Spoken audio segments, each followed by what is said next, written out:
guys, since Thanksgiving is right around the corner, I'm going to show you how I make my great grandma's pumpkin bar recipe. For this recipe, for like the main actual pumpkin bars, you're going to need 4 eggs, 2 cups of sugar, 1 cup oil, 1 can of pumpkin, 2 cups flour, 2 teaspoons baking powder, 1 teaspoon baking soda, and then we have cinnamon, and we're just going to measure with our hearts for that one. And then for the frosting, we're going to make cream cheese frosting, which is the best type of frosting for pumpkin bars. And we're going to need 1 cup or 2 sticks of butter, 6 ounces of cream cheese, 2 tablespoons of milk, 2 teaspoons of vanilla, and then 3 to 4 cups of powdered sugar, depending on like the consistency of the frosting. The first thing we're going to do is combine our 4 eggs, our 2 cups of sugar, and our 1 cup of oil. I'm going to use this KitchenAid stand mixer, but if you have a hand mixer, that probably works as well.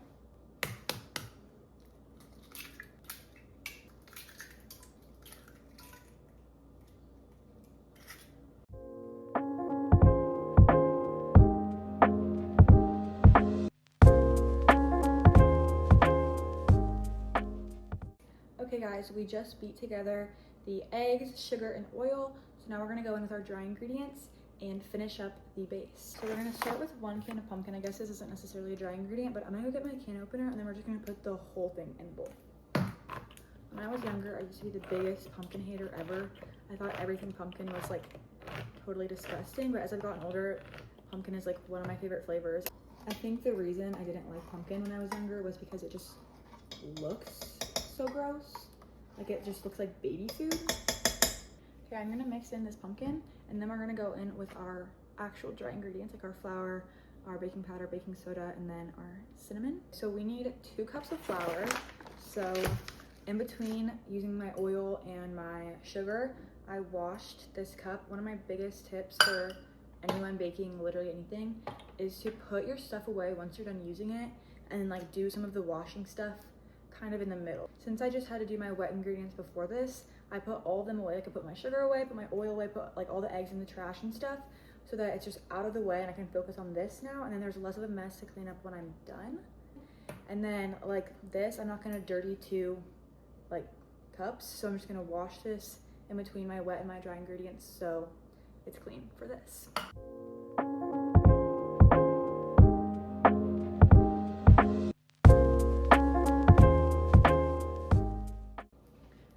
Okay, so I only have a ½ teaspoon, so since I need 1 teaspoon of baking soda, I'm gonna have to use 2 of these.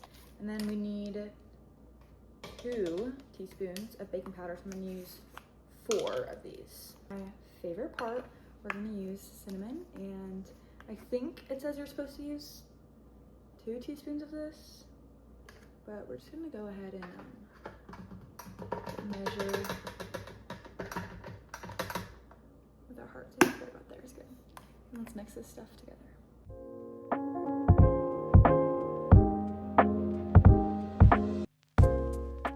Show you what it's kind of looking like. Here is like the dough, not really dough, batter.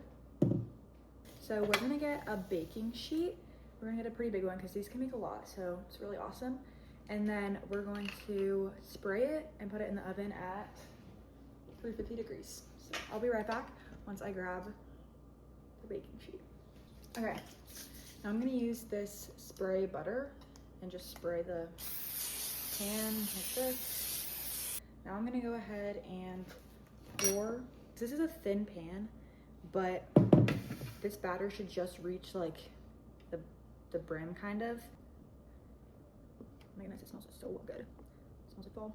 And honestly, one of my favorite Thanksgiving traditions actually is more about Christmas.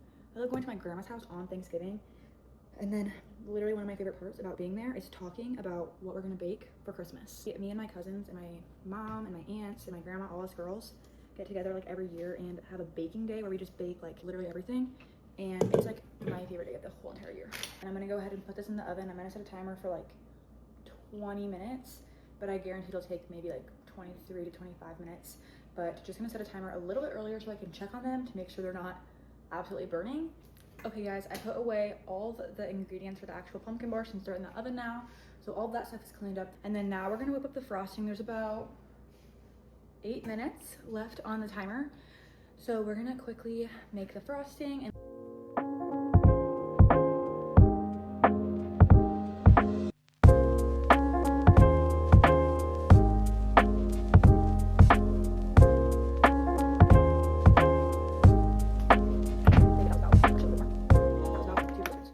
then I would not recommend doing this. I'm a little bit too confident in my baking skills sometimes.